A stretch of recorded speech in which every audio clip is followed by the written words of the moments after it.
how did your entrepreneurial journey start? So, my entrepreneurial journey was actually quite interesting in a way, because after doing my MBA, I came back to India because Spain's economy was not doing very well. My brother was already in the apparels business, apparels manufacturing business in Bangladesh. Okay. And he's like, why don't you come and join me? I was like, okay. Then, I started traveling to Bangladesh because of this. Over there, I started learning of how they're manufactured, what the fabric is, how they're dyed, or where the issues arise, where, all that stuff I learned because we had issues in the sizes or the logos, how they're printed, size up here or here can make a massive difference. And the client can reject the entire stock and you can't do anything about it.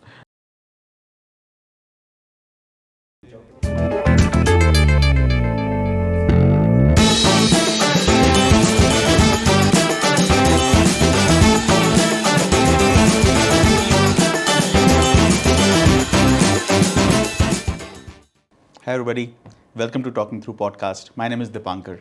As you know, we invite very interesting people to our podcast who are from different industries, different professions.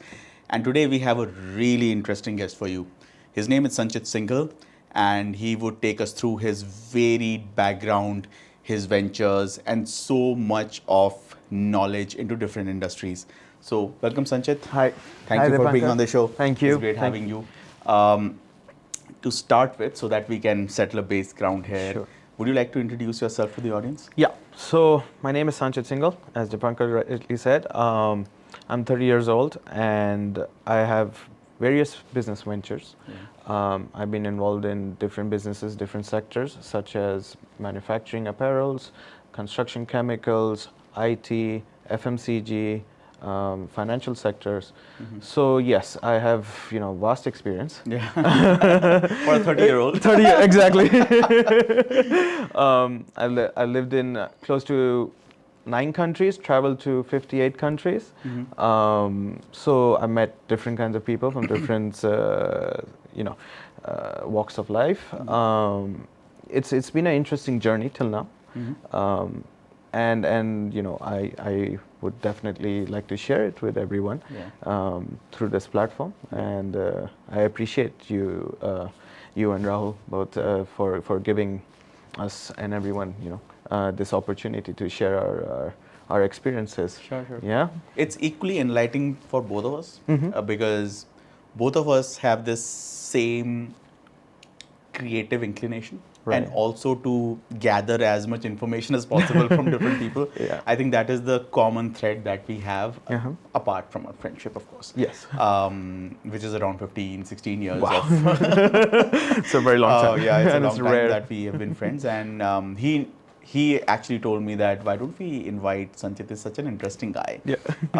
But you told me that you've gone to so many countries, like 50 plus. Like, what's the background on that? So my dad was serving in the Indian Foreign Service. Okay. Yeah. So he was posted in various countries: Tanzania, Kenya, Bangladesh, Belgium, Hungary, Angola, Papua New Guinea, so Iraq. So because of that, the family always traveled with him. So we had that exposure of studying in different schools and meeting new people. So majority of my schooling has been done in American schools. American International School of Bangladesh, Budapest, International School of Tanzania, International School of Brussels, and so on. And from there, which while I was staying with him, I had this opportunity to also do internships and during my summer breaks. So I did my master's from EAE Business School and I did my bachelor's in Barcelona. So whenever I used to come back from vacations or for summer breaks, I always used to get a job, get an internship. Even after graduating from high school, I did an internship with TCS, Tata Consultancy Services. I was working in the pre-sales department in Hungary, which was interesting because I always wanted to get an exposure on the job front. I want to see how work life is, how you function in a corporate. Right. And that is very essential, whether you're just before going to university, Mm. you should have a bit of understanding through internships. People do it for the work sake and all. I do Yeah. it for understanding, and getting to know how professional people operate. Mhm. And that time I had zero experience. 18-year-old guy, you can't expect much. Much, yeah. But leading up to that, when you, and it's very interesting for me because I've been to many countries, but I've Yeah. never lived for a prolonged period of time in a country other than India.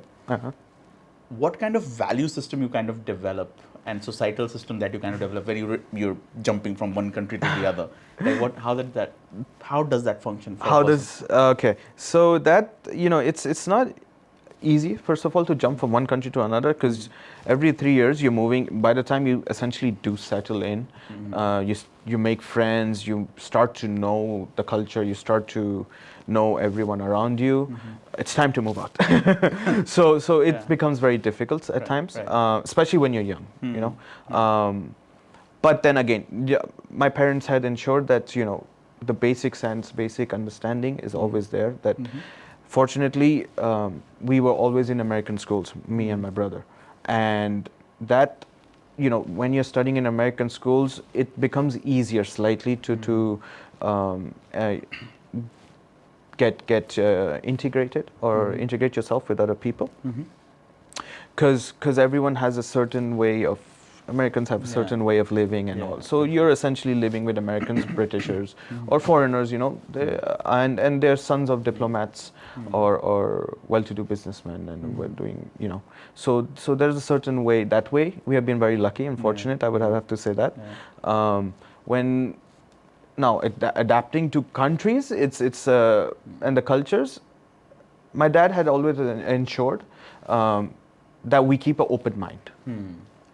Now, if you don't have an open mind, then you'll be living in that same, the way, the values that you have gotten from your home, like India, or then it becomes difficult because you're not willing to experience new food, for example, new music, new way of interacting. Every culture has its own way of interacting, apart from handshakes and all that. So, but yes. So that he always ensured that we are open-minded, something we're not used to, but we are still willing to accept and willing to adapt or behave in such a way. You have to, because you're going to another country. You can't. People want to understand also. Okay, what is our culture? Right. But then we have to also understand their culture, because at the end of the day, it is their country. Right. So that is one thing my parents made sure that we are always open to. And we used to travel a lot. So any summer breaks that we had or winter breaks, we used to travel always for 15 days or even for 1 month. Dad used to take off from work, and then we used to do road trips in Europe. So for example, we went down to Switzerland, and then you go down to Italy or Greece, Netherlands, France, Spain, so similar, Portugal. So we all did that entire routes, go down to Budapest, so that ensuring that we are not only picking up on the culture of the country that we're living in, but also the neighboring countries, and traveling gives you so much of experience. You travel for 10 days, you travel for 15 days, 1 month, you live in a particular country for 5 days, 6 days. You learn so much from it, you get to see so much, obviously. But then, meeting you meet new people, and that's how you pick up on different cultures also. It's vital, and it's very important to understand how the world functions and how it's operating. Right. And this is what I actually wanted to ask you, and I'm very grateful that you alluded to that. Like, how does it make you a better person? Right? A more accepting person. Exactly. A person who can accept and manage diversity, which is a very important part of life these days. Yes. And I'm just going out of the way, but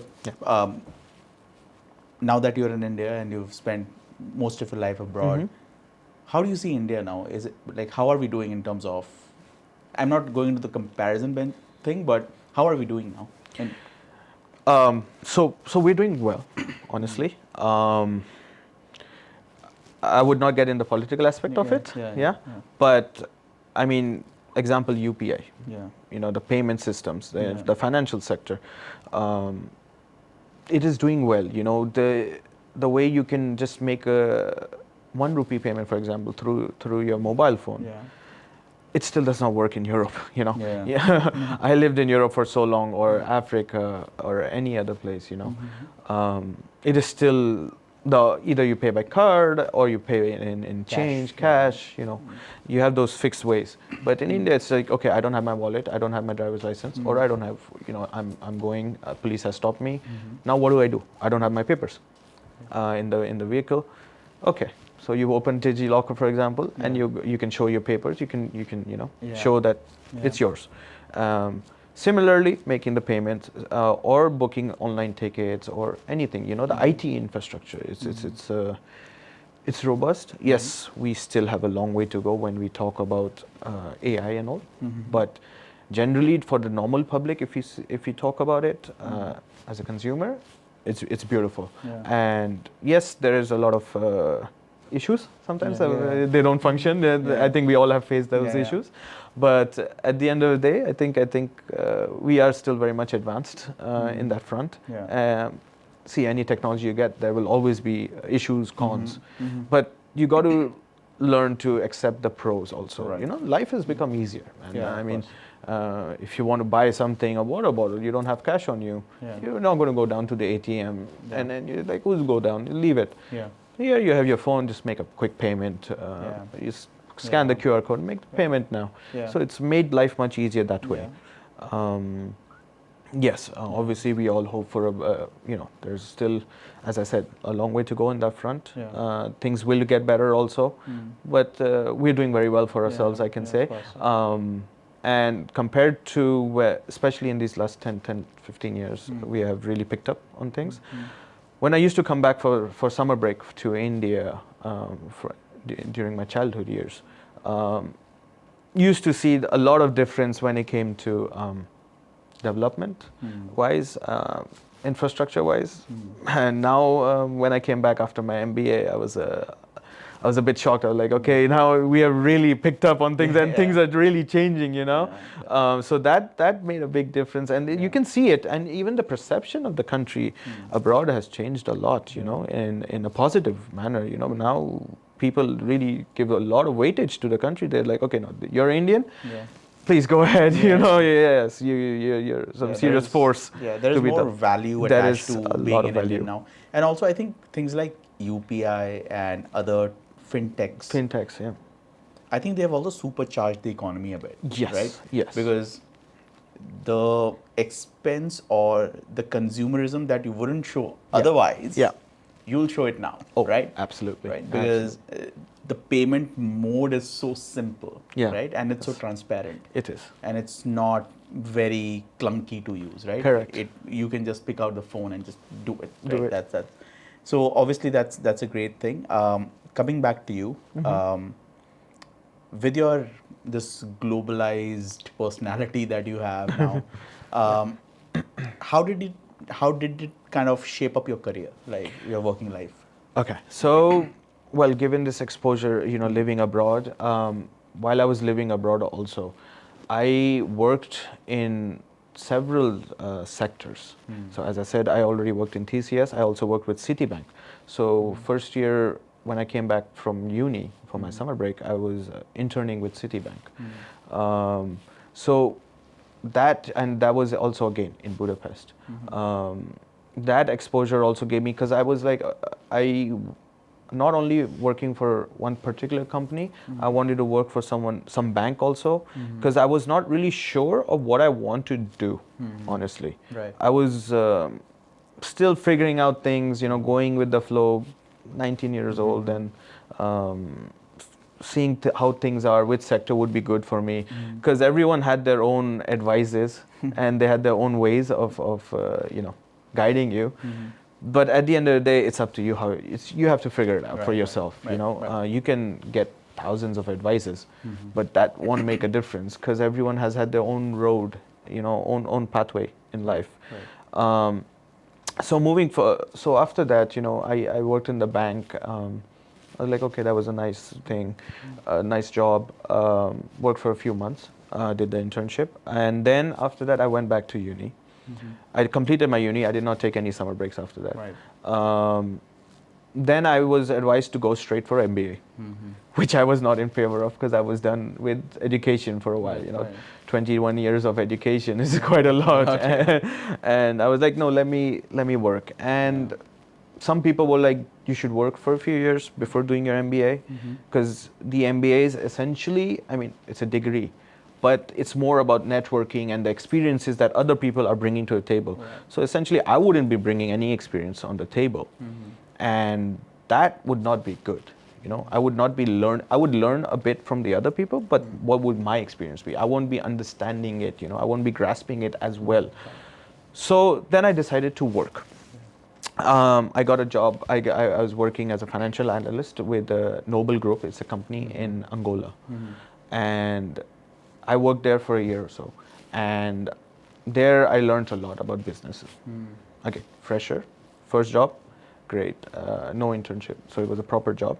So over there, then I got a network. I started to know how things operate.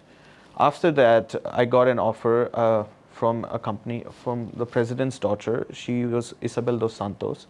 So there's a company called Candando. It was a FMCG. That's also in Angola. That's also in Angola, yes.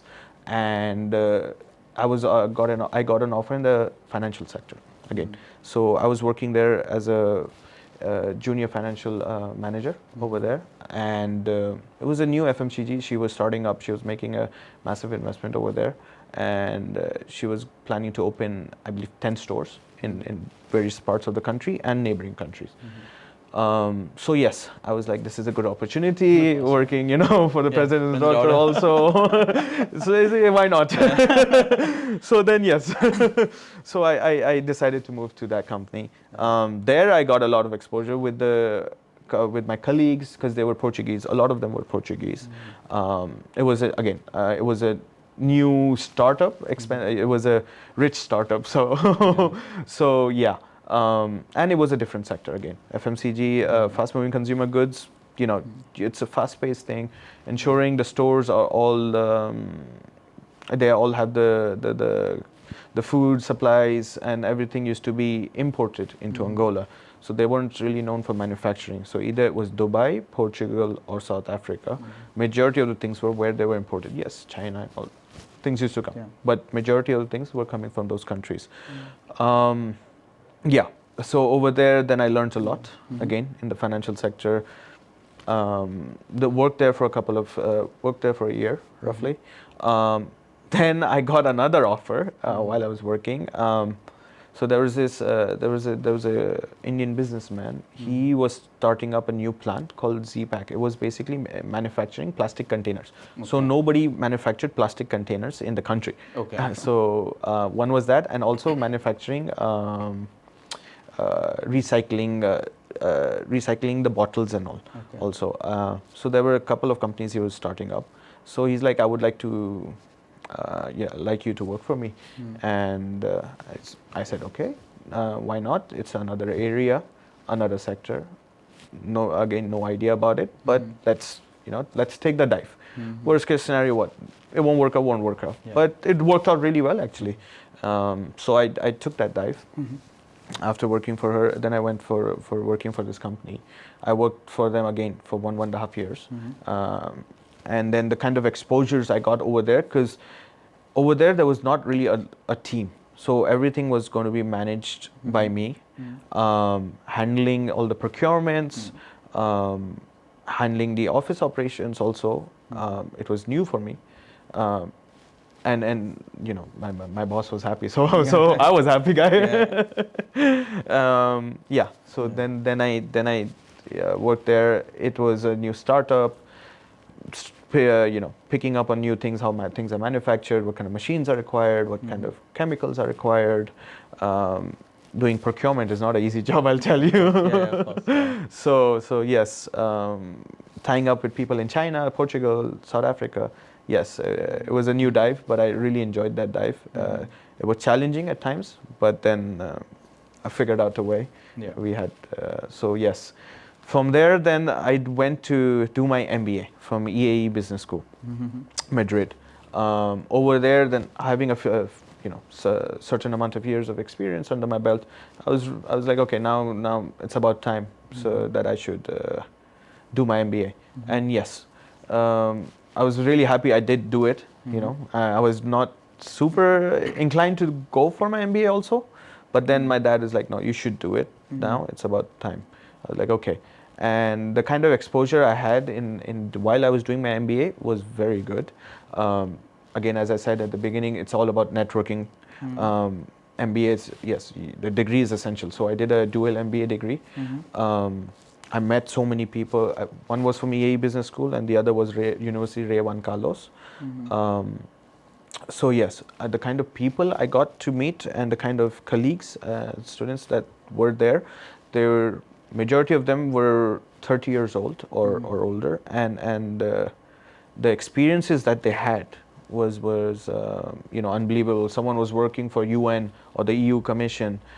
She was working for also the UN women's right. So sorry, not women's right, human right, human right. Okay. And someone was working in logistics. One was a HR director. Someone had their own family business in construction. So they had various sectors, and the exposure that they had and the kind of knowledge that they gave was very interesting, which I suggest, if anyone is going to do their MBA, at least have a few years of experience before you do the MBA, because that is vital, because then that's only when you can contribute. Otherwise, having theoretical knowledge is really of no point. No, you can get everything on Google, and now you have ChatGPT, Gemini, and all that stuff. But having that practical experience is vital, because what you will learn in practice, the books can never replace that. Yeah. Yeah. So, how did your entrepreneurial journey start? So, my entrepreneurial journey was actually quite interesting in a way, because after doing my MBA, I came back to India because Spain's economy was not doing very well, and then I was like, okay, let's go back to India, and I have not really lived in India per se. So my brother was already in the apparels business, apparels manufacturing business in Bangladesh. Okay. And he's like, why don't you come and join me? I was like, okay. This is a good opportunity. So we started, then I started picking up on the apparels. Before, I didn't really know anything a lot, just apart from, okay, this is apparel, you wear this, okay, good. But then, I started traveling to Bangladesh because of this. Over there, I started learning of how they are manufactured, what the fabric is, how they are dyed, or where the issues arise, where, all that stuff I learned, because we had issues in the sizes or the logos, how they're printed, size up here or here can make a massive difference. And the client can reject the entire stock and you can't do anything about it. Yeah. So those kind of things also I picked up on, and that was quite interesting. While we were doing this, I also started an IT firm in Bangladesh called Data Mind. Okay. We got an office in Rajshahi High Tech Park, which is a student city. It's known, again, it's a university area, so it's known as a student city. There we were working on, we have operations in digital marketing, SEO, the basic ITs, which is very nice, which is another journey that I always wanted to get into this IT sector, because I knew it's going to be very important for the future. So one of our apparels partner, he was also into IT. So he, I looked at the business development front. He was the IT person he was the one who was expert in that. So he handled that front. I should have read handles that front. Yeah. So from there, while we were doing this, then COVID hit. Yeah. And during COVID, I think we all know, it's been quite a brutal journey.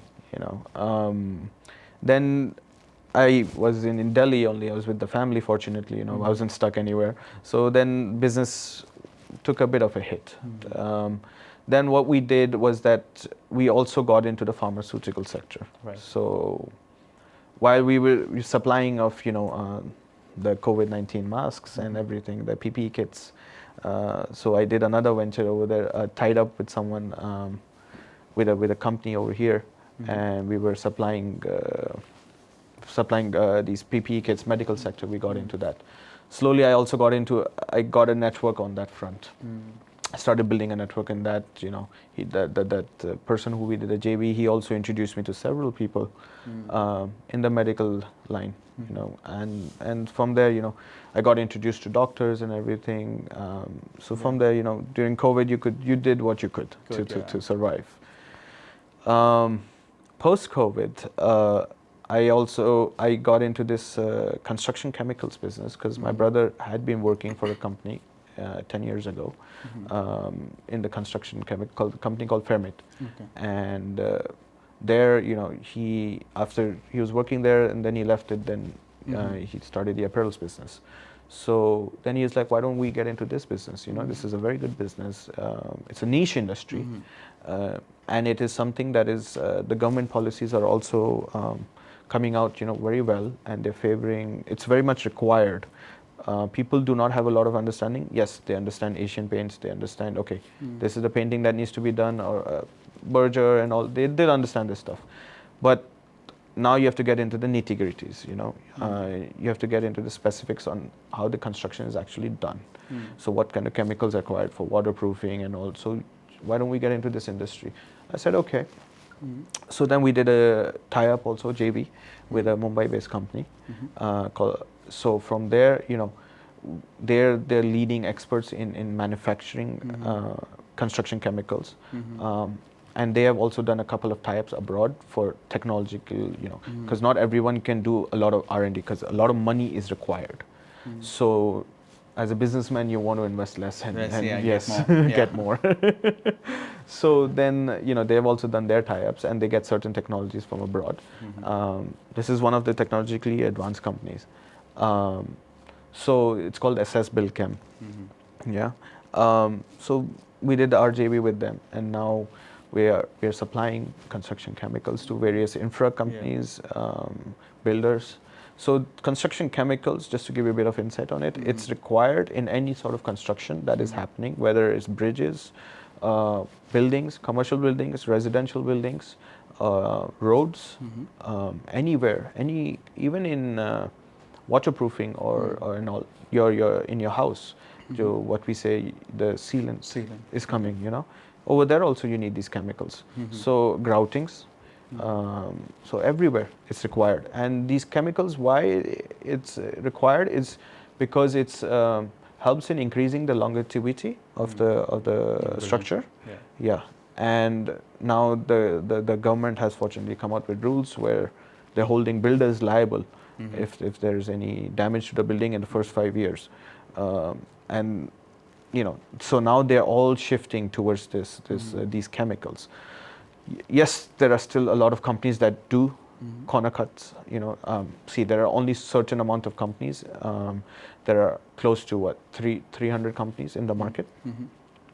But there are a lot for construction chemical companies that manufacture these companies. But there are a lot of fly-by-night operators. Majority of them are. There are only 50 to 70 companies that can really manufacture good quality chemicals, and this is one of the leading companies out in this industry. And so we are very fortunate that way. We did a tie-up with them, and things worked out. So yes. So coming back to these chemicals, yes, it increases the project cost by 5 to 7%, but then the benefits outweigh the cons, the input cost. So that is something now people are picking up on. The builders and infra companies are picking up on. Yes, but again, they try to cut corners, but there are different ways, But this is India, as we say. People will always try to do something or the other. So You were mentioning that you were in the apparels business Yes. in Bangladesh, and Bangladesh is quite famous for this, right? Yes. Can you elaborate a little bit about that industry there? Correct. So Yeah. 85% of the economy depends on the apparels sector. It generates a huge amount of employment. Since there's a lot of poverty, to be honest, unfortunately. So either you're poor or you're super rich. The middle class is still not very there. visible, Yeah. you know. But so the laborers, there's a lot of labor then, you know, and these and the since labor is there, it's cheap. So this is why, you know, this is one of the reasons why they have a very strong apparel industry, you know, and because this is a lot of to do with manual labor also. So they focus on that, and getting cheap labor is not possible everywhere. You know, India used to be very good at this also. At some point. At some point, but now things have completely changed. Yeah. Now it's shifted either to Bangladesh or Vietnam. Yeah. So is it? How are the regulations there around these industries? Like, is it very heavily regulated, or they're very flexible? They're flexible, to be honest. They still have a long way to go in that front. Yes, I would say, you know, they are diversifying from this industry because they realize that relying on one industry is not very fruitful and can be quite dangerous. But yes, they still have a long way to go with the regulations. They, you know, it's still very lenient. Lenient. Lenient. Okay. Yes. Right. And coming to the IT company that you formed, the switch from apparels to IT is not a natural one, so to speak. So how did you manage that? So I had a passion for, or not only a passion, but I also wanted to get a deep understanding of this IT industry. Since I love to read, I love to read the news a lot, about tech, about general stuff, you know, getting to know, grasping knowledge all the time. So what I also, you know, I talk to people. I love talking to people. So anyone who I spoke to who related to this industry, they're like, tech is going to be very vital. You know, IT is the next big thing. You know, it's going to be booming. AI, you know, all kinds of sorts of things, and it's going to impact every industry. So this is why, you know, we decided to start up an IT firm over there. Similarly, in India, I've also done one partnership with a company called Decision Algo, and here the founder of this company, he's been, you know, in the IT sector for more than 9 years now. Okay. And he's very good with tech. So he does AI-based data-driven analysis, analytics. He's also developed basically a system, a software where, you know, shouldn't really be saying this, but for cryptocurrency. So decide it tells you which cryptocurrency is good, which is not, you know, which is not good, which is good, which is legitimate essentially, and which is not, you know, which is, I think it is the best way to because I've invested in crypto. I don't know if at one point I think we all everybody has. we in all some way did. or the other. We did. I pulled out our chance to be a millionaire. Unfortunately, they went that went bust for me. So you know, and there were some investments that were made in the wrong coins, wrong platforms. So if I had this, you know, kind of know-how or this technology, it would have made a big difference. Similarly, now he's going to launch it. He's launched it already, I should say.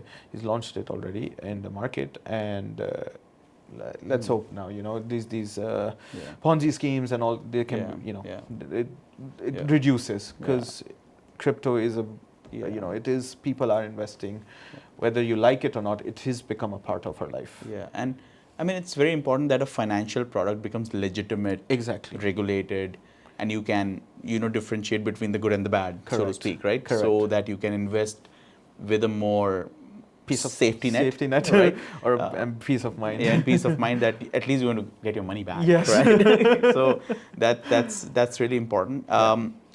But all the partnerships that you're doing with different Yes. companies like SS and also Decision Algo, Yeah. what have you learned from them in terms of like knowledge or skill? Right. So for assess, it's okay.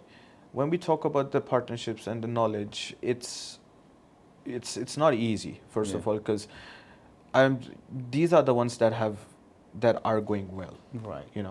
But there have been a lot of failures in my journey. Mm-hmm. Partnerships that have gone bust, partners that have cheated you, Mm-hmm. or have not had the right intentions. Mm. And it's been rough.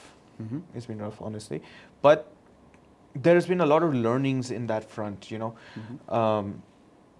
You first of all have to be very careful who you pick as a partner. Right. See, And how do you make that choice? That's fine. yes. Now coming to that. Yeah. So ideas are very important. Mm-hmm.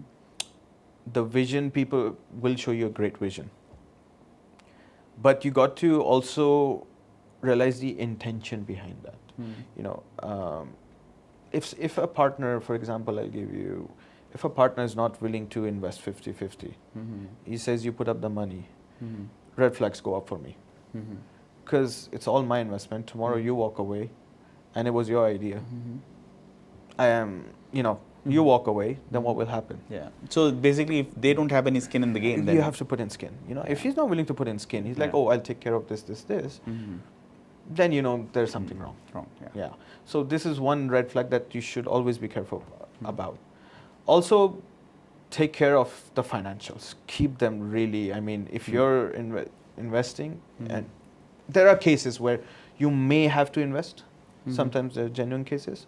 Then keep the financial control to yourself. Yeah. Really. Yeah. Come what may. Do not let that slip. Moment you Yeah. let that slip, you're done. You're done. You're done. Really, you're done. Yeah. But yeah, there are a couple of these some red flags that from my failures that I can say. Mm-hmm. There are more, obviously. Of course, yeah. There's a long list. But not to dwell too much on the negative. Yeah. Now going on the positive, yes. So you partner with the people who are doing well in the industry, Mm-hmm. or who have been veterans, or I won't say veteran, is a rare case. Right. But they have proven, who have a proven track record. Mm-hmm. They have a good reputation. Mm-hmm. See, now, for example, for construction chemicals, I can say, or for the application job, my company called Lubon, Infra, Chem. Mm-hmm. That is a new company. Mm-hmm. So it is not easy to convince someone to partner with you. They say, why would I partner with you? I would, Right. want someone who's more established. Yeah. But there is something I'm bringing on the table. I'm bringing a network. I'm Right. bringing, a strong background. Mm-hmm. So there is something I'm bringing very solidly on the table, which Right. everyone who is, interested in doing, who has the right intentions, Mm-hmm. they would definitely understand this, and they do understand this. This is why they are willing to partner with it. Mm-hmm. So, as I was saying, the positive side of it, I'm bringing a network. It is, and people understand that. People with the right intentions, they'll definitely understand that, and they would want to collaborate with you, because not only the network also, Mhm. but you're also bringing integrity. I Mhm. mean, given who my family is, who I have made a reputation, even though I've been not in this industry for a very long time. Mm-hmm. But there is some, people have known me. They understand that this Yeah. guy is a very, integrity is very important in this. Yeah. So when you deal with me, for example, Mm-hmm. my word of mouth is worth more than the contract, Right. than a piece of paper. Because Right. at the end of the day, you have a piece of paper, you've signed it, that's great. But you can go and sue me, Yeah. and you know how the courts are in Yeah. India. Yeah. But my word of mouth, I give one that's- commitment, or if my team gives a commitment and I do not agree with it, Mhm. but they have given it, then I will still go with it. Yeah. So I think, and since we are also in this business, and Yes. it's not, we've just started this, where we are speaking to so many people, Mm-hmm. And so many good people have come on this podcast Yeah. without much of a background knowing us, right? Right. And I think what depends is the kind of trust that you build with people, Exactly. right? That you talk to them and they get your point of view, Correct. and they know that these guys will do exactly what they're saying. Yes. And this is for the greater good Exactly. of not only their own brand building or this channel's welfare, but also the welfare of the society at large, Correct. where so many people are benefited from this information that they're getting, right? Yeah. So obviously it happens in your partnerships also, right? As you Absolutely. said, if you walk the talk, Yes. doesn't matter what's on the paper, that's Yeah. enough, right? That's enough. So that's always a great way to start a partnership. Exactly, and that's vital, you know. Yeah. So the failures that I've had, you know, Mhm. in my journey, in my business journey, has been that people have not been able to walk the talk. Right. Yes, I do have them on contract, you Mhm. know, but at the end of the day, you're like, who wants to get into the legal hassles? Yeah. You know, it's a burden. It's a It's burden. an added burden. You already have a Yeah. burden of your day-to-day, you know, Yeah. operations of Yeah. business, everything. Yeah. Then another burden of taking a legal, and then you have to Right. go for the courts and this and that, lawyers. Why do you want to get into the hassle? Yeah. So eventually you're like, yeah, okay, you let it go. Yeah. But sometimes when you really have to drag someone to court, you Yeah, do. you do. You Yeah. do. But you know, That's walking, only if it's worth it. if it's worth it, exactly. Yeah. You know, yeah, you have to see the pros and cons Yeah. and the value, how much value and time. Mhm. You know, but that's a big problem in Yeah. you know, since I'm working in India, in Indian market, Mhm. or it's people really do not walk the talk. They'll promise you the world. Yeah. And they're very good at it. I'll tell you that. Yeah, And I'll give it to them. That's also an art, man. Yeah. But yeah, you know, you Yeah. have to be very careful who you deal with. Yeah. You know. And I think it's still easier now Yeah.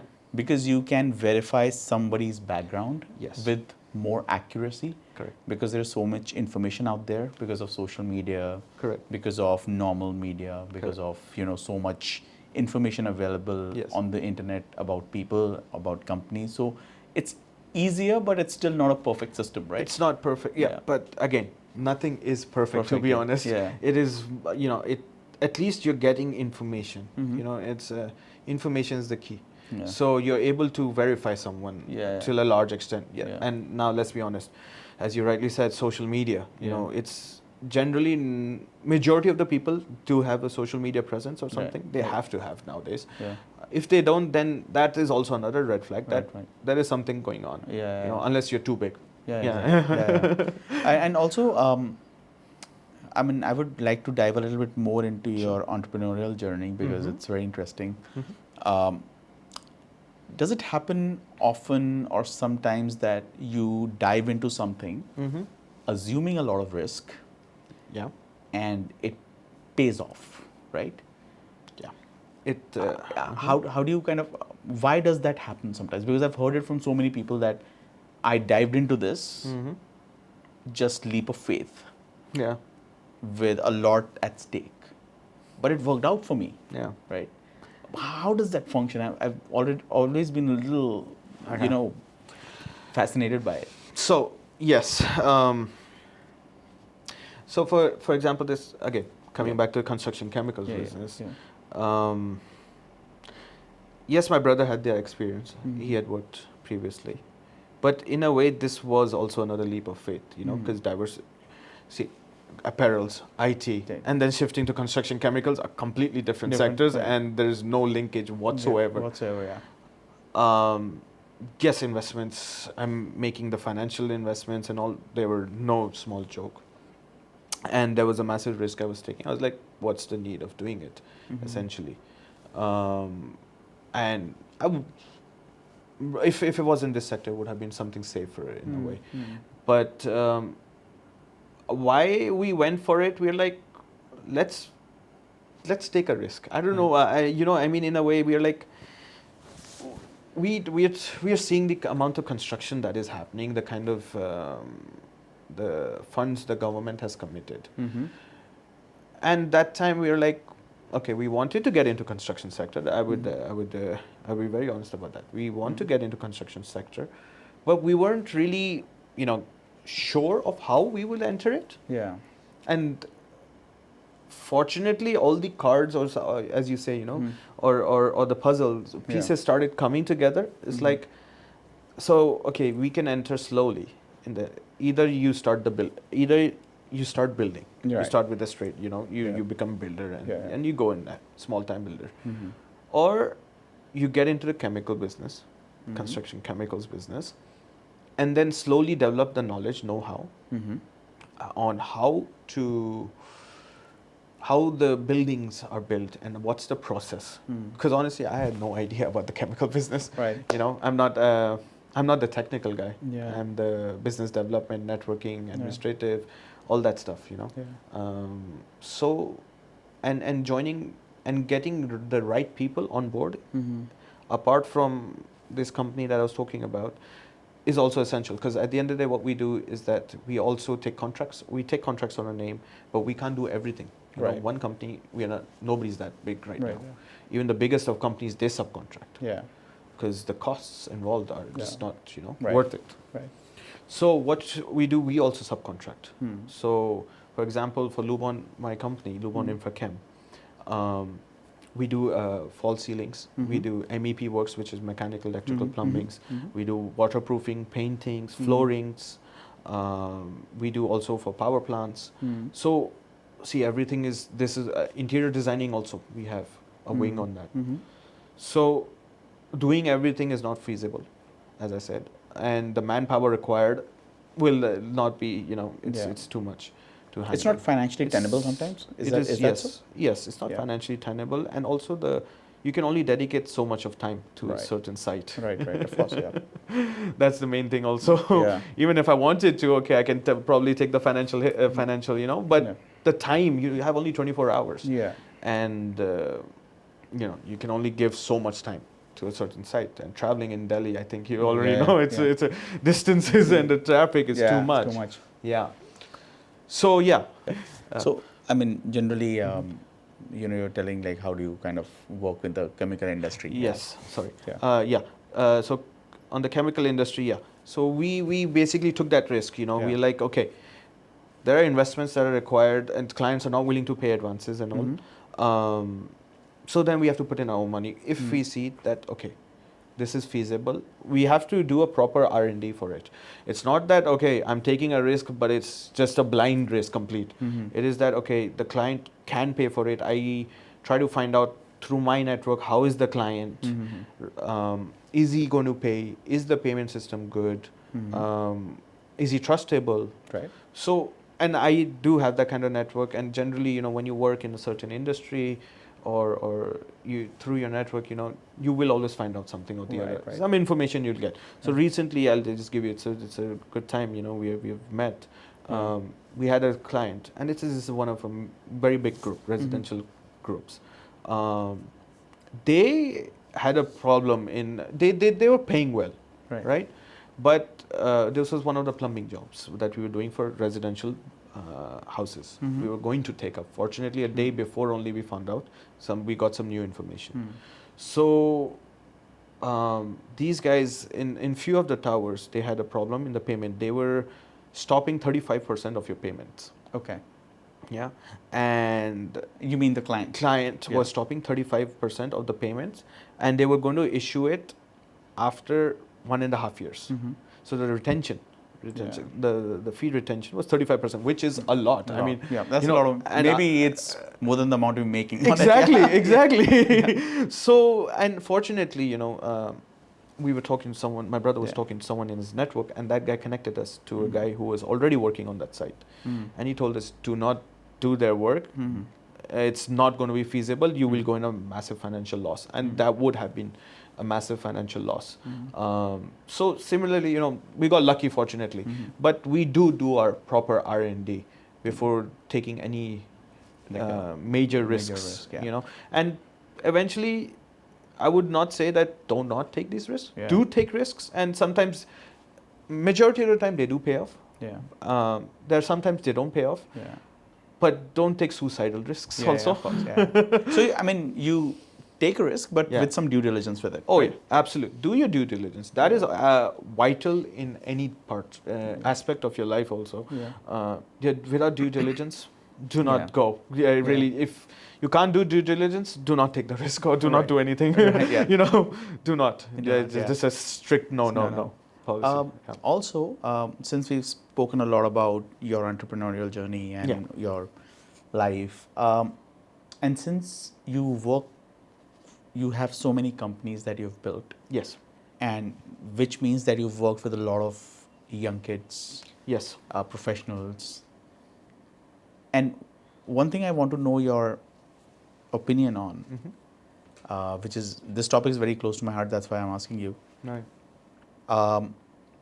What difference do you see in the skill levels of people, of young professionals who have been educated in, say, more advanced countries, in Europe, US, versus the skill that we have here in the Indian subcontinent? How would you kind of analyze that? So the skill level in general, it's pretty good. Yeah. Right. When you're educated abroad, they have a bit more professionalism, which lacks in our young generation. And again, it's a lot to do with the exposure of living abroad. That when you're living abroad, generally the kids who go there, they're living alone, independent. And that makes a big difference. Living alone is vital, as I always tell. To shape somebody's personality. To shape someone's personality, it is absolutely essential. Because see, when you're living at home, you get all the perks. Yeah. Mom, dad's there, or the servants are there. The staff is there. Everyone is there. Everything is served on a platter. That is the given. But then you're living in a bubble. But when you live abroad, that makes a big difference. You have to do everything on your own, whether it's the smallest of things, fixing a doorknob, getting the groceries, going down to the shop to do whatever, the smallest of items, doing your laundry, making your own bed, cooking. Right. That's the biggest thing. Yeah. What will you eat? You can't eat out every day, Right. even if you can afford it, but then you get sick of it. How much can you? This cleaning, Right. that stuff is absolutely vital. Right. And it helps you in making a routine also and making you more disciplined, until you don't live alone. Right. And that professionalism is more in the kids abroad than in people living in India with the encounters that we have had. But yes, people here are the star skill. The young generation is very hardworking, no doubt about it. Theoretically, they're very much more sharper And ambitious. A bit too ambitious at times. Everything too quickly. Yes, but it's an interesting lot. They're quite interesting, and they have a lot to learn. Again, it comes down to the exposure and the slight maturity levels that I've seen is quite lacking sometimes. Right. But again, with time, Yeah. I think things will get better. Things are changing. Things, they have changed a lot. Right. Right. But there's a long way to go still. Yeah.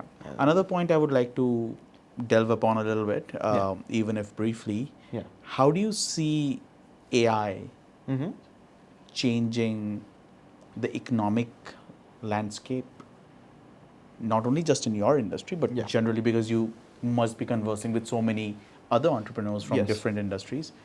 What is the sense in the entrepreneurship community? Okay, so AI it's a game changer. Yeah. Okay. Nobody's denying that. But Just to get the basics out, it's a game changer, Yeah. obviously. But when it comes to businesses, as an entrepreneur, it makes my life easier. As an employee, you won't be too happy. See, does everyone's tasks in a matter of seconds, which would take hours or days. AI, see, it's the advancements that are happening. You know, I'm not only talking about my industry, but I'm just talking about general industries, all industries. You can see fintech, for example, fintech industry, how quickly it's AI is being used, or there's another industry. You know, I was talking to someone who's into manufacturing of satellites and launching of satellites also. So he was telling me also that, you know, the changes that are coming through AI, the advancements that are happening, like in the medical field or even in the basic day-to-day life, you know, it's unbelievable because. So this guy launches satellites, for example. So he launches satellites for, you know, the FASTag barriers. Yeah. Yes, for that he's Okay. launches satellites and all. He's involved in that business and also in UPI and all. Yeah. So just to give you a bit of a brief who I was talking to, and he's also quite senior in this industry. Yeah, but so AI, you know, I see it changing it making the economy much better and much, you know, since the government's vision is already to make it to a $5 trillion economy, you know, and these kind of changes are absolutely vital for our industries. And adapting to it is even more important because, you know, if people are not willing to adapt to it. Fortunately, we have a young population, so people are willing to adapt to it. Yeah. But in other countries, they are going to struggle, and they are struggling with the adoption of this. With a more aging population, you have that struggle, right? Correct. Adoption of such newer technologies. I mean, I don't consider myself to be a tech savvy. I'm okay with tech and stuff, but I do prefer, you know, these kind of changes and new technologies that are coming into play.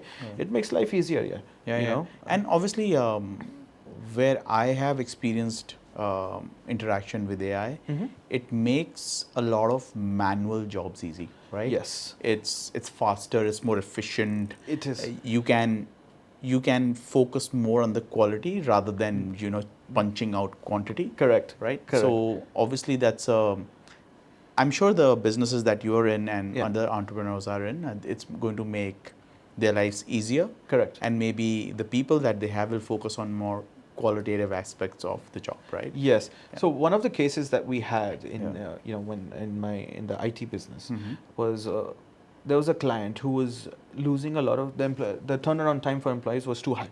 So he's like he told us, please figure out a solution, you know, give me a solution for this. So then we asked for certain data from him, also employee review forms and everything.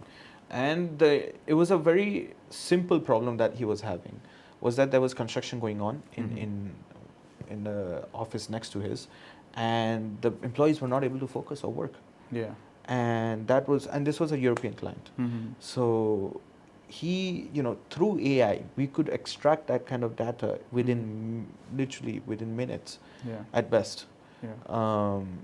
And we could give a solution to him, you know. So what you have to do, what you can do.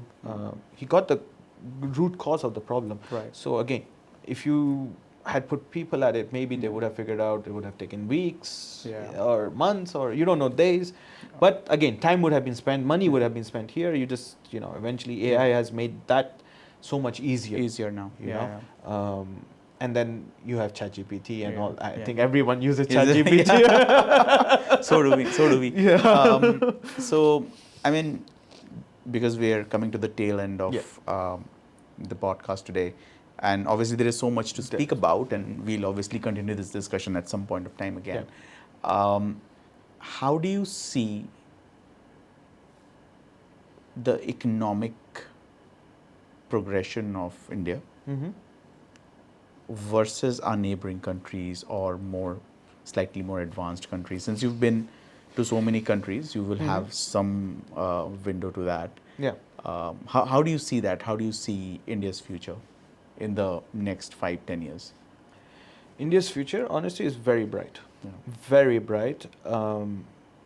We are, we are heading towards being a global superpower in a way. Yeah. Economically, it is very essential that we are willing to adapt to these technologies. Mm-hmm. And since we have, as I said earlier, that we have a young population, Mm-hmm. people are willing to adapt to these technologies, which are making a big difference. Right. And when we have a population of 1.4 billion people, Yeah. that means we will also have a lot of brilliant minds compared to the other neighboring countries. Mm-hmm. So those brilliant minds, they will come out with new technologies, new better ways of doing things, Mm-hmm.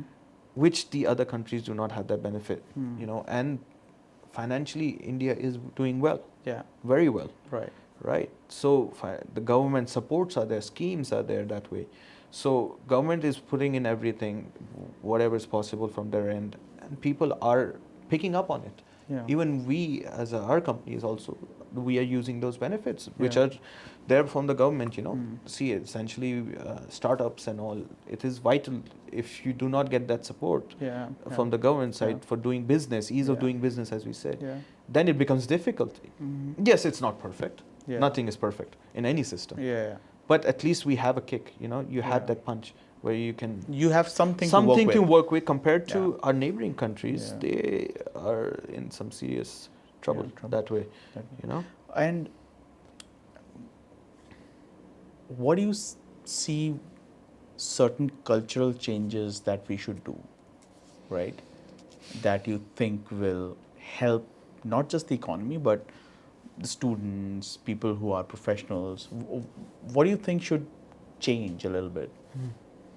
Well, well, I don't want to be too controversial on Yeah, this, yeah. but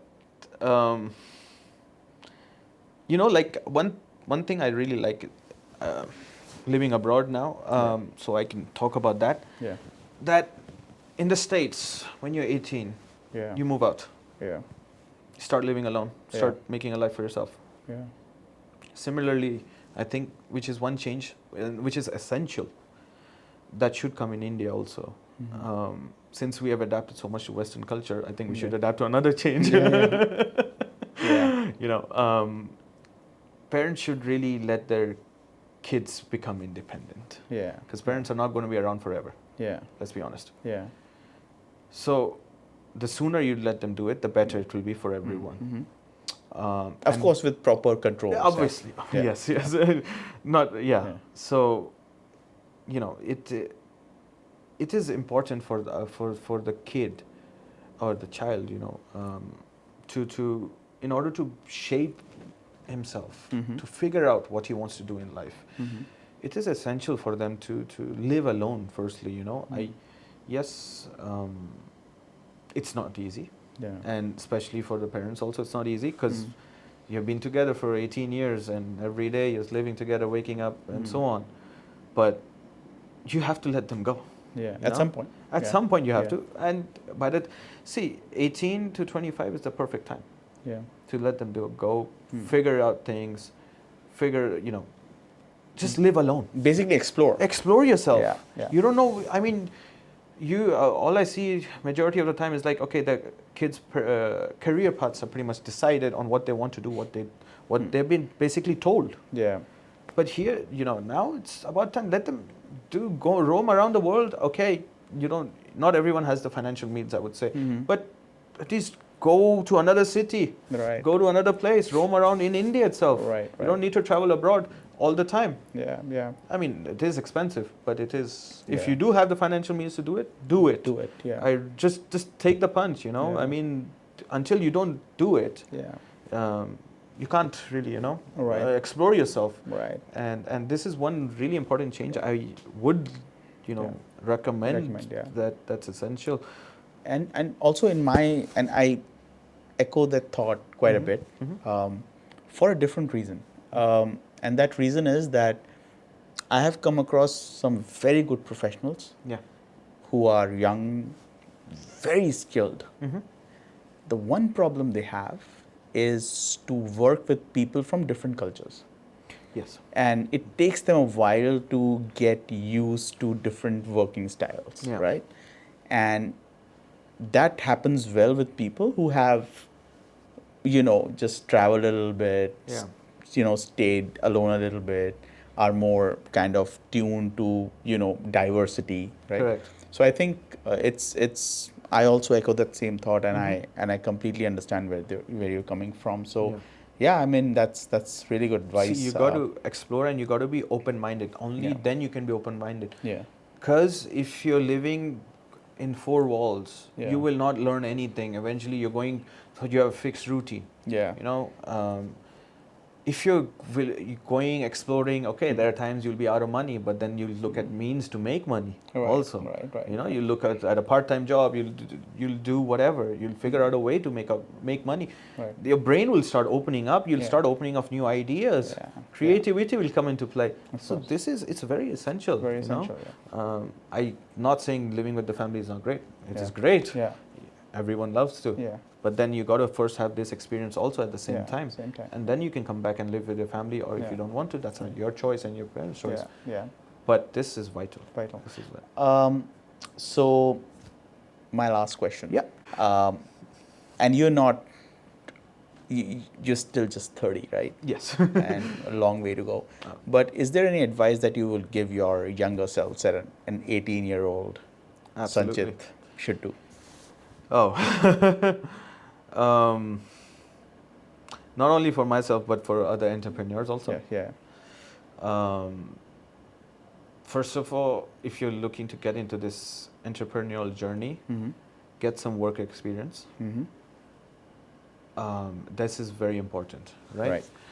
Without that, you'll just be a, as we say in Hindi, kitabi kira. Yeah. Yeah. So get that work experience in. Mm-hmm. Okay, don't just think that, oh, I have a great idea, so Mhm. it's going to be successful. Buddy, Yeah. that idea has probably been thought of at least 1,000 times before, Right. right? I'm not saying that's not a great idea. Yeah. Do not get that wrong. But, until you don't have a bit of experience behind you and the right mentorship. Okay, so the right mentorship, when I talk about it, is that seeing or choosing who your mentor is very important, because, I mean, what kind of experience does your mentor have? Mm-hmm. You know, which, has he done business or has he been an employee? Mm-hmm. And he's giving you business advice? I would be a bit Might be a sticky skeptical wicket, about yeah. it. What kind of intentions does he have? Mm-hmm. How is he doing financially also? I mean, Mhm. you can figure it out, the Yeah. financial aspect. If he's doing well for himself, Yeah. great. Keep a mentor like that. Mm. That is also essential thing, because honestly, unsuccessful people will give you more advices than the successful ones. Yeah, of course, yeah. So that's why, okay, we say failures is very important and all. They give you a lot of experience. Yes, don't be scared. Don't be scared to fail Yeah. in your own journey, Mm. but be careful who you take your advices from. Yeah. That of is course. very important. Do not be scared to take the dive, Yeah. okay? But do not just take a blind dive. Yeah.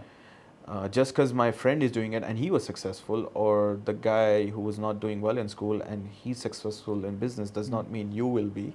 Mm-hmm. Do your due diligence. That is absolutely vital. Otherwise, do Yeah. not Yeah. get into it also. Yeah, of course.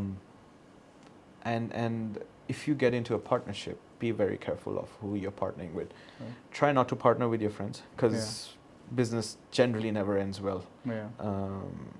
with friends. Yeah. If things go haywire, your friendship also goes. Everything goes for a toss. Yeah. And if you're investing, then keep the financial control to yourself. Yeah. Sure. Yeah. If there's no skin in the game for the other person, be careful. Yeah. Very careful. Be careful. Yeah. Rest is that mainly, just know what you want to do first of all. Yeah. Have a great USP. Figure out the USP. If you don't have a great USP, do not go for that idea, because probably someone else is already running it. Make sure you have that your finances are good in the way company finances are being maintained well. Mm. If you do get into these ideas, Mhm. Yeah, just and don't be scared of failures. Again, I'll reiterate that, because failures is what deteriorates, um, a person. And if you want to really start a business, do it at after the work experience at a young age, like by 25, 26, because you have sufficient amount of experience, education, and exposure. Right. Apart from that, mainly, all the best. Yeah, and I wish you, all the luck in the world, Sure. Yeah. So thank you, Sanchit, for sharing your life with us, your experiences with us, and obviously it's always very enlightening and also very exciting to hear from different people on different topics. And you've had such a varied experience, both living in many countries and also studying in many countries, working in different countries. So thank you so much for so much color. You're welcome. And I hope we will have another opportunity to speak with you. Absolutely. Thank Thank so you for much. having me on the show. Same. Thanks, Hassan. To all the audiences, I hope you enjoyed this podcast. Sanchit was very open, and we tried to discuss many aspects of entrepreneurship and education and skill development. I hope you enjoyed it. If you enjoyed it, please subscribe, and if you have any comments, please drop them by. See you. Thank you.